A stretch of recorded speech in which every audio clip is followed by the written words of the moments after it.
Max Reimer here again at the Republican Endorsing Convention in Minneapolis. And with me now we have Joe Kovacs, who's running for City Council in Minneapolis in Ward 7. Joe, thanks for joining the Republican Roundtable today. Yeah, thanks for having me. So tell me a little bit about Ward 7. Where is it? What is the makeup like? What have you seen campaigning? That kind of thing. Sure. So Ward 7 comes into downtown west a little bit. So that's the neighborhood I live in.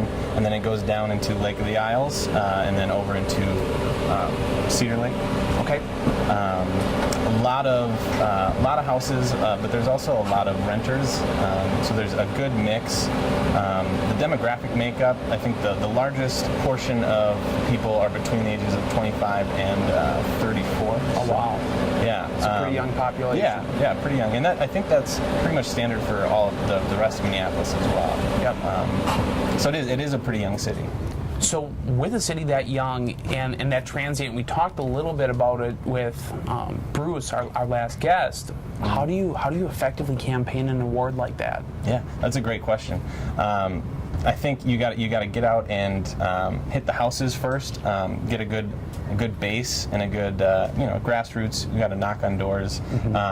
We plan to put in about 500 or so yard signs strategically placed, so that even those who are moving in, if they're walking around Lake of the Isles or walking through the neighborhoods, they'll see the signs. Because you can't get everybody in those renting situations, right? Because their leases might be up, so they might not be voting in and they may have only been in the area for 10 months. Right. Yep. So they might not really have a stake in the issues. So talking about Lake of the Isles specifically, I mean, it's a pretty hip-hopping area. That's what the kids like to say these days, hip-hopping area. A lot of restaurants, a lot of people who are going to be impacted by this livable wage ordinance. What is your take on that? What are you hearing from your constituency in your ward? Sure. I hear a lot of concern from restaurant owners and even the wait staff and waiters and waitresses. They were protesting against it. A lot of them were. The current council didn't care to listen, or the groups, they didn't really care to tune in to what the waiters and waitresses were saying. But they kind of rallied and they were fighting it because they know that without that livable wage, they're going to make more because they're going to get tipped well. Yep. With this new livable wage that they have to be paid, the tipping is going to go away, and it's going to be more of a European style. You're going to see the livable wage fee on your bill, and then that essentially is going to be their tip. And so a lot of them were unhappy about that. I also find it fascinating because I saw a couple videos, of people who are pretty hardcore progressives who have come on and said, hey, we supported Bernie Sanders, we support a lot of liberal causes. But with this specifically, it was nonprofits, it was restaurants, there were a lot of different business communities in your specific ward, right, that were deeply impacted by that.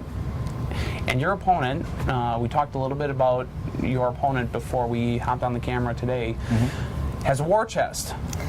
Yes, she does. Yep. Somewhere around the neck of the woods of $150,000 right, yep. in her bank account for a city council race. Yeah. How do you plan on attacking something like that? How do you plan on campaigning against something like that? Well, I actually hope to use that against her. The fact that she's been in so long and had that much time to accumulate that much in her war chest, and really going after the fact that we don't need to spend that much money on elections in general, let alone a municipal election. So I'm going to try to raise money, obviously. I won't be anywhere near that much, but I'm hoping that it'll be clear that the money that I use it strategically, and so I won't need that much. So hopefully it turns out to be a benefit for me in the long run. What about your personal background, your professional background makes you a good fit for this specific seat on the city council? Yeah, well, so I have a degree in education. I was a teacher for a few years. Now I work in the private sector. And I think having that background and that mix of public and private sector, I have a good feel for not only what it is in the public sector, but how private sectors operate as well. And so having that knowledge is going to be a huge benefit. And working with people, I work with people every day, people that I don't necessarily agree with, and so if I win this seat, I will have to do that as well. So. You mentioned something specifically about having an education background. Now, we know the achievement gap, and there's a number of issues with that in Minneapolis. What about that specifically gives you credence to talk about education in the city of Minneapolis, which we're in a pretty dire situation as a whole? Yeah. Well, I think education as a whole has a lot of money that gets thrown at it, but it isn't used properly. And I think being a teacher and now working with school districts and seeing how they use their money, purchasing our software, I think there's a lot to say about how a district uses their money. And so maybe we need to educate districts and show them how to use their money, or help them use their money more effectively to help improve those things. Very good.